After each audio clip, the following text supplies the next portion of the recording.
अस्सलाम वालेकुम six class, how are you students. इस्लामियात का आज हम नया चैप्टर पढ़ेंगे, उसकी रीडिंग करेंगे। चैप्टर नेम है हज और उसकी अहमियत।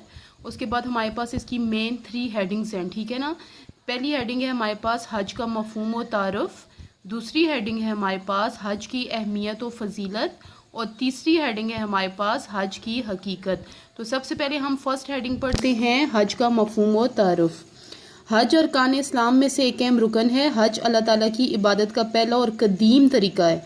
हज के लफ्ज़ी मानी इरादा के हैं। ज़िंदगी में एक बार हज करना फ़र्ज़ है। हज से मुराद मक्का मुकरमा में जाकर हज़रत इब्राहीम अलैहिस्सलाम की बनाई हुई मस्जिद खाना काबा के गिर्द चक्कर लगाने और मुख्तलिफ मुक़द्दस मकामात में हाज़िर होकर कुछ अदाब और मखसूस अमाल करने का नाम हज है।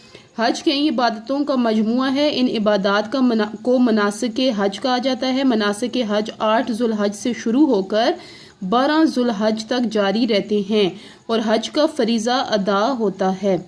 हज ऐसी इबादत है जो हमें हज़रत इब्राहीम अलैहिस्सलाम, उनके बेटे हज़रत इस्माईल अलैहिस्सलाम और बीवी हज़रत हाजरा अलैहिस्सलाम की अल्लाह ताला के लिए कुर्बानियों की याद ताज़ा करती है। हज़रत इब्राहीम अलैहिस्सलाम और हज़रत इस्माईल अलैहिस्सलाम ने मिलकर खाना काबा की तामीर की।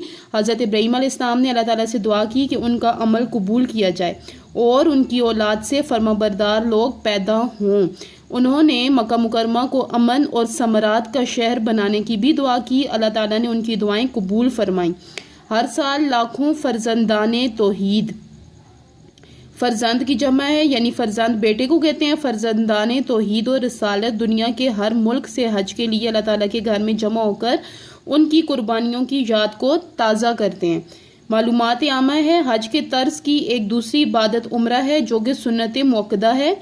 सुन्नत मुअक्कदा और गैर मुअक्कदा का आपको पता है ना। सुन्नत मुअक्कदा वो सुन्नत जो आप सल्लल्लाहु अलैहि वसल्लम ने अपनी ज़िंदगी में अदा की हों, और सुन्नत गैर मुअक्कदा कहते हैं जो आपने कभी अदा की हों और कभी छोड़ दी हों। तो हज में कई तरह की एक दूसरी इबादत है जिसे उम्रा कहते हैं, जो कि सुन्नत मुअक्कदा है। हज के बाज़ अमाल इसमें शामिल हैं, इसलिए इसे हज असगर कहते हैं। हज अकबर बड़ा हज है, तो उम्रा जो है वो हज असगर कहलाता है। फिर सेकंड हेडिंग है हमारे पास हज की अहमियत व फजीलत। हज एक अजीम और आलमगीर इबादत है। लाखों मुसलमान एक मरकज़ पर जमा होते हैं और एक जैसा लिबास पहनकर हज का मुबारक फरीज़ा अदा करते हैं। हज मुसलमानों में मोहब्बत और इत्तेहाद की इलामत है।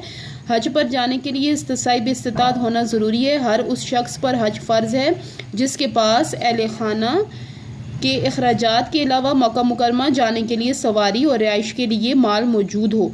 तो कुरान मजीद में इरशाद है, तर्जुमा है हमारे पास, और लोगों में से जो लोग उस तक पहुँचने की इस्तिताअत रखते हों उनके लिए उस घर का हज फ़र्ज़ है।